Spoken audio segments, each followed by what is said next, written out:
हाय दोस्तों, rapid revision के एक और वीडियो में तुम्हारा स्वागत है। आज हम कवर करेंगे MMPC 009।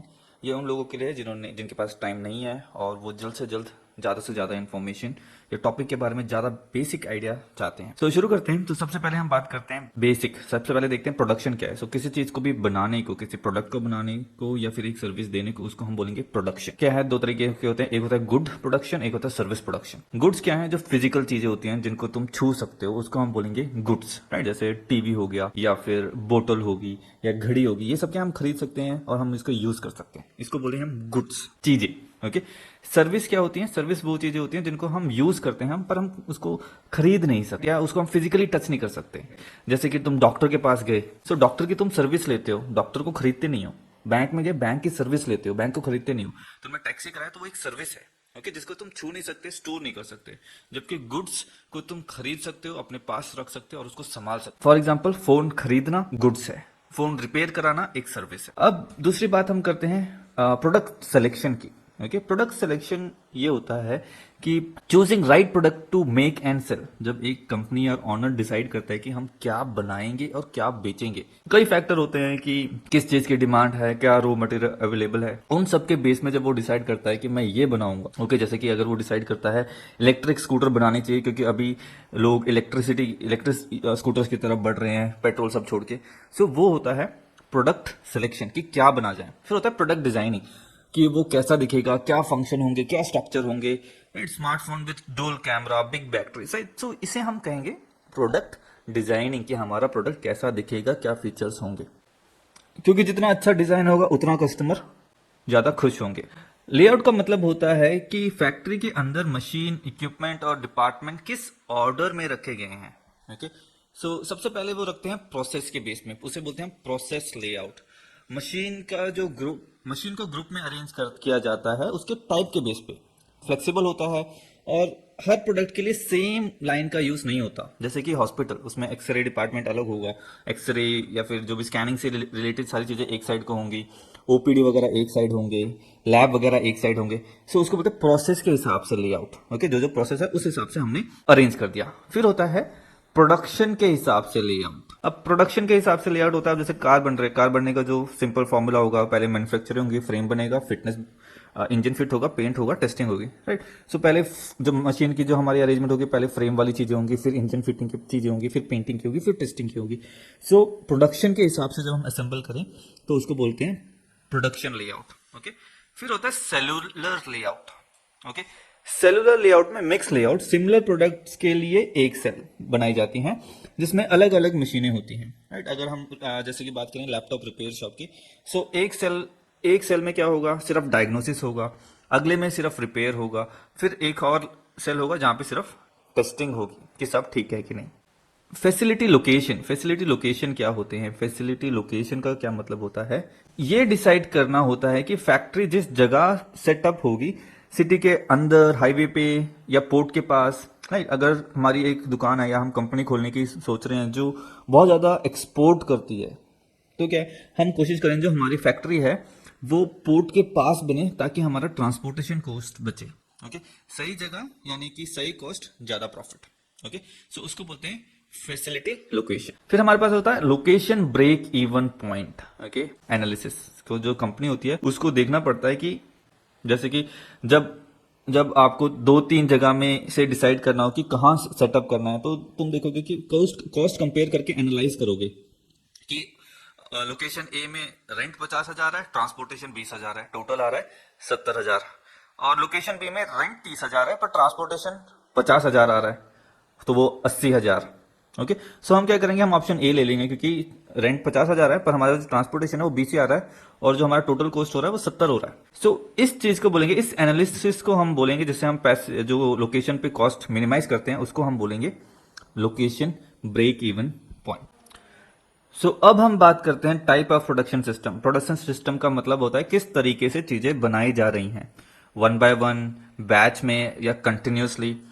हर सिस्टम का एक अलग सिचुएशन होता है और बेस करता है कि कितना वो बना पाएगी और कितनी तरीके की चीजें बना पाएगी, राइट। सबसे पहले आता है job production system. Okay, job production system में एक टाइम पे एक ही प्रोडक्ट बनता है, हाईली कस्टमाइज्ड होता है और हर प्रोडक्ट अलग और यूनिक बनता है। ओके, जैसे कि अगर तुम वेडिंग केक बना रहे हो या अपने वेडिंग कार्ड छपा रहे हो, तो क्या वो एक टाइम पे एक तरह की ही चीजें बनाएंगी और एक बंदे के लिए ही काम करेगा। ओके, पर क्या होगा, बिल्कुल जैसा तुम्हें चाहिए वैसा होगा। जैसे कि तुम्हारा वेडिंग केक हो गया, वो तुम्हारे नीड के हिसाब से बनेगा। फिर आता है job shop production system. Job shop production, इसके क्या, लो वॉल्यूम होती है पर हाई वैरायटी होती है। ओके, ये थोड़ा फ्लेक्सिबल वर्जन होता है जॉब प्रोडक्शन का ही। उसके बाद बैच प्रोडक्शन की। बैच प्रोडक्शन में एक साथ एक बैच, एक ग्रुप बनाया जाता है, उसके बाद मशीन को एडजस्ट करके दूसरा बैच बनाया जाता है। Right, for example T shirt factory. So पहले 2000 वाइट टी शर्ट बनाई। ओके, अब 2000 वाइट टी शर्ट के बाद अगला बैच लग गया जिसमें हमने कलर को शायद पिंक कर दिया या येलो कर दिया। राइट, सो एक बैच में 2000, अगले बैच में 2000। राइट, सो एक एक बैच के हिसाब से प्रोडक्ट होता है। ओके, सो ये अब medium level, medium volume production के लिए बहुत अच्छा होता है, पर इसमें क्या, लिमिटेड वैरायटी होती है। अब इसमें हम सिर्फ टी शर्ट ही बना सकते हैं। अगर टी शर्ट की मशीन है तो टी शर्ट ही बनेगी, पर कई कई बैच में बनेगी, दूसरे दूसरे कलर्स में बन जाएगी, पर बनेगा टी शर्ट ही। ओके, अब इसमें क्या है, आसान होता है, एफिशिएंट होता है, इजी टू मैनेज होता है। जो लेबर होता है वो आसानी से मैनेज कर सकता है। उसके बाद हमारे पास आता है मास प्रोडक्शन। राइट, सो तुम्हें नाम से ही पता चलता है mass production. Mass production means बहुत ज्यादा। ओके, सो ह्यूज क्वांटिटी में चीजें बनती है, but same, thousand of bulbs. Okay, अब इसमें क्या, लार्ज स्केल में प्रोडक्शन होता है, सेम प्रोडक्ट, सब कुछ रिप, रिप, सब कुछ रिपीटेबल होता है, असेंबली लाइन होती है। ओके, हर चीज बस सेम चीज सेम चीज। अब इसके बेनिफिट क्या है, कॉस्ट पर आइटम कम होता है, फास्ट प्रोडक्शन होता है, बट अगेन वेरिएंट नहीं होता, एक ही तरीके की चीज बनेगी। ओके, फिर हमारे पास आता है continuous flow process. Non stop production होता है, जैसे पावर प्लांट हो गया, ऑयल रिफाइनरी होगी, ये दिन रात काम करते रहते हैं और काम क्या ही होता है, सिर्फ एक ही काम वो करते रहते हैं। ओके, फिर हमारे पास आता है इंटरमीडिएट फ्लो प्रोसेस। इसमें लगता है stop and start again production, जैसे tailor making different outfits production. तो मैंने अलग से एक वीडियो बना रखी है, टाइम मिले तो एक बार पूरी वीडियो देख लेना। प्रोडक्शन सिस्टम इंपॉर्टेंट है, कई बार आया हुआ है, तो एक बार उन्हें देख लेना। अब बात करते हैं कैपेसिटी फोरकास्टिंग और प्लानिंग की। सबसे पहले कैपेसिटी क्या है, ये बताना है कि मैक्सिमम कितना प्रोडक्ट बना सकते हो। एक फैक्ट्री एक दिन में 500 फोन बना सकती है, तो वो उसकी कैपेसिटी है। ओके, अब कैपेसिटी प्लानिंग क्या है, फ्यूचर डिमांड के हिसाब से प्लान करना, मशीन, लेबर या स्पेस बढ़ाना हो तो ये पहले सोचना पड़ता है। राइट, फॉर एग्जांपल अगर दिवाली के टाइम डिमांड बढ़ेगी तो नई मशीन लगवा दो, सो इसे बोलेंगे हम कैपेसिटी प्लानिंग। ओके, अब कैपेसिटी प्लान्स क्या होते हैं, कैपेसिटी प्लान ये स्टेप हैं। राइट, जैसे कि जो जो कैपेसिटी प्लानिंग की जो डिटेल स्टेप्स हैं या रोड मैप है, कैसे हम उसको एग्जीक्यूट करेंगे, उसको हम बोलेंगे कैपेसिटी प्लान। नहीं, जैसे कि शिफ्ट टाइमिंग चेंज करना, या एक एक्स्ट्रा स्टाफ बढ़ाना, या ओवर टाइम अलाउ करना। ठीक है, इसको बोलेंगे हम कैपेसिटी प्लान्स। फिर आएगा हमारे पास फोरकास्टिंग। फोरकास्टिंग क्या है, तुमने सुना होगा कई बार फोरकास्टिंग। राइट, फ्यूचर डिमांड को एस्टिमेट लगा के गेस करना कि आगे कितना माल लगेगा, आगे कितना माल लगेगा। गर्मी के टाइम आइसक्रीम ज्यादा बढ़ेगी। राइट, सो इसको बोलेंगे, जो पहले का हम सोचें उसको बोलेंगे हम फोरकास्टिंग। ओके, अब फोरकास्टिंग के दो तरीके होते हैं, एक होता है क्वालिटेटिव और एक होता है क्वांटिटेटिव। क्वालिटेटिव होता है एक्सपर्ट्स गेस। राइट, अगर किसी चीज के बारे में हमें ज्यादा इन्फॉर्मेशन नहीं है, ओके, अगर हमें उस डिपार्टमेंट से रिलेटेड कोई हमारे पास इन्फॉर्मेशन नहीं है, तो हम एक्सपर्ट्स से बात करते हैं। ठीक है, कोई कोई प्रीवियस डाटा नहीं है जिसको हम रेफर कर सके, वरना हम फोरकास्टिंग के लिए यूज करते हैं क्वालिटेटिव। अगर हमारे पास पहले से कोई डेटा है तो डेटा के बेस पे हम देख लेते हैं, हाँ गर्मी में डिमांड बढ़ी थी तो बढ़ी थी। ओके, सो वो होता है हमारे पास फोरकास्टिंग के मेथड। अब हम बात करते हैं वर्क और वर्क डिजाइन के बारे में। सबसे पहले work design, organising task to reduce tiredness. Okay, so काम को इस तरह प्लान करना कि वर्कर थके भी ना और काम भी स्मूथली हो। राइट, अगर एक लंबा बोरिंग काम छोटे छोटे स्टेप्स में हो तो ठीक रहेगा। ओके, सो उसको बोलेंगे हम वर्क डिजाइन। ओके, कि ऐसा एक जॉब को, कोई भी काम है उसको ऐसे प्लान करना कि जो वर्कर है उनकी भी सेहत बनी रहे, वो बोर ना हो और काम भी स्मूथली चलता रहे। फिर आता है मेरे पास जॉब डिजाइन, कि कौन बंदा व्हाट वर्क, कौन सा काम करेगा, कौन सा टूल यूज करेगा और कौन से स्किल चाहिए होंगे उस जॉब के लिए, ये सब पता करने को हम बोलते हैं जॉब डिजाइन।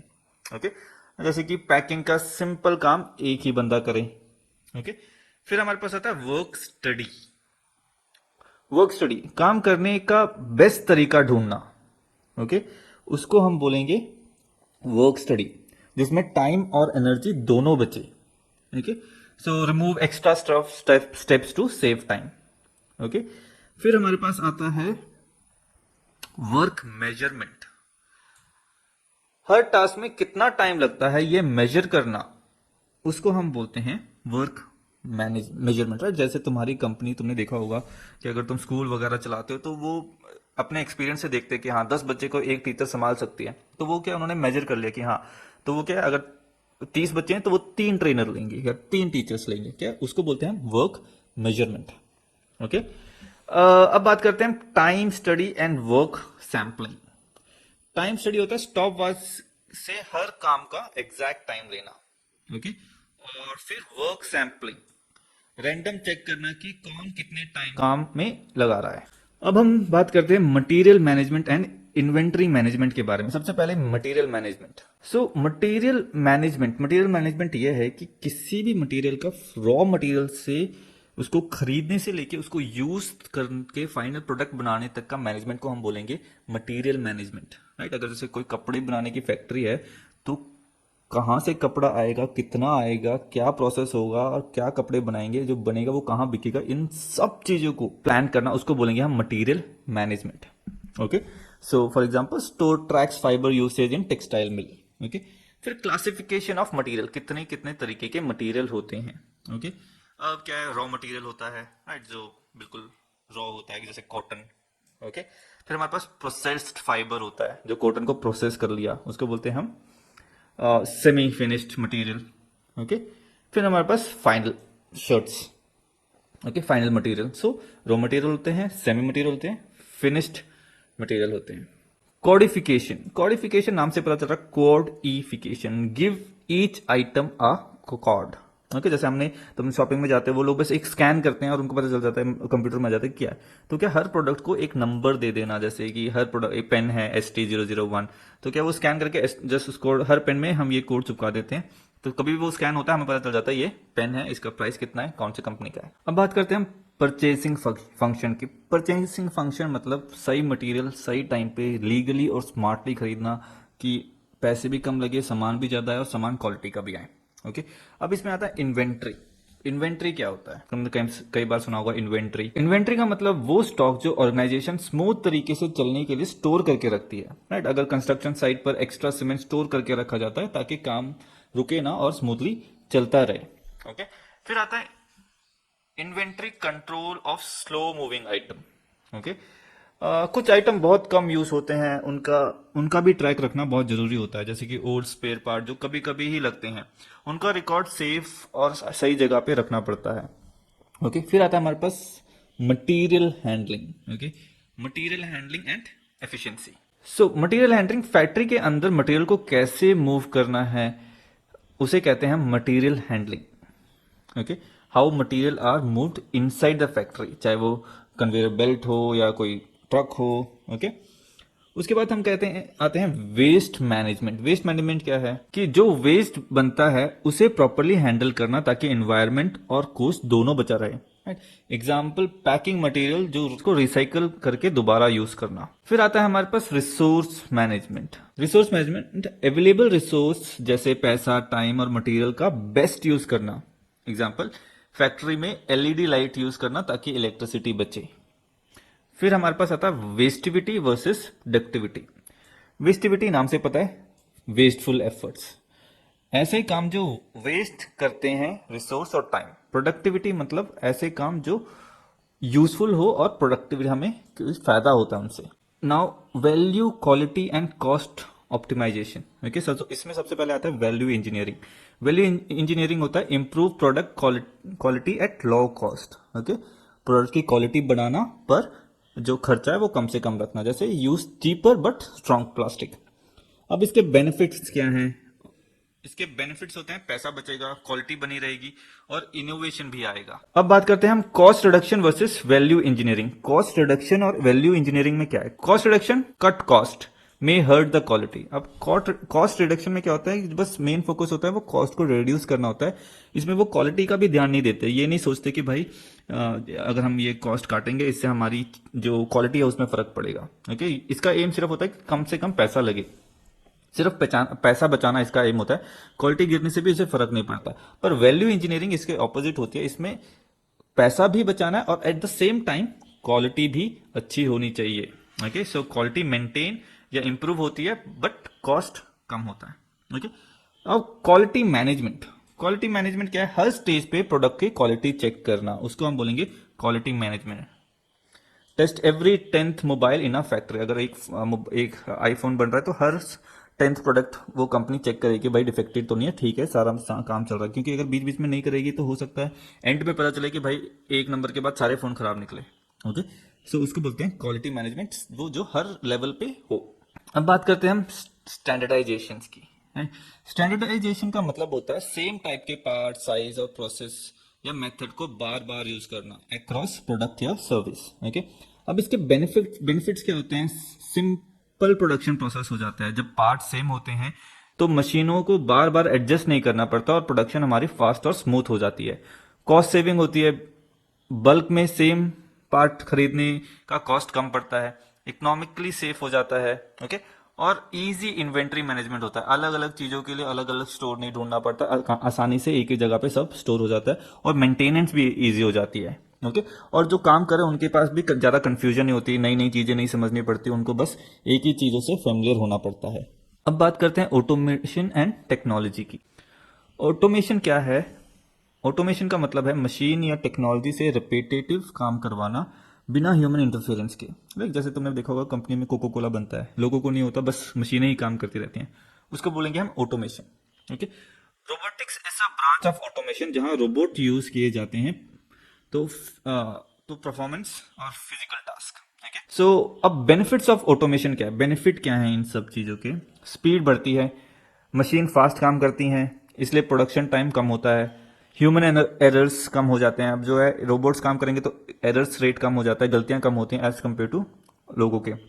24/7 काम कर सकते हैं, रोबोट्स हैं, रेस्ट की जरूरत नहीं है, 24 घंटे काम कर सकते हैं और लॉन्ग टर्म कॉस्ट सेविंग होती है। Computerised layout planning. Okay, computerised layout planning क्या होता है? फैक्ट्री या ऑफिस के अंदर का लेआउट, यानी मशीन, इक्विपमेंट, लोग कैसे और कहाँ काम करेंगे, ये सब सॉफ्टवेयर की मदद से प्लान करना। Okay, example AutoCAD software use करके फैक्ट्रियां बेस्ट लेआउट डिजाइन करती हैं। ओके, स्पेस वेस्ट नहीं होता, वर्क फ्लो स्मूथ होता है और टाइम और कॉस्ट भी बचता है। ओके, अब इसके बेनिफिट हैं कि एक्यूरेट प्लानिंग होती है, कॉस्ट रिडक्शन आता है और इजी चेंज। अगर कुछ अपडेट करना है तो सॉफ्टवेयर में डिजाइन आसानी से मॉडिफाई हो सकता है।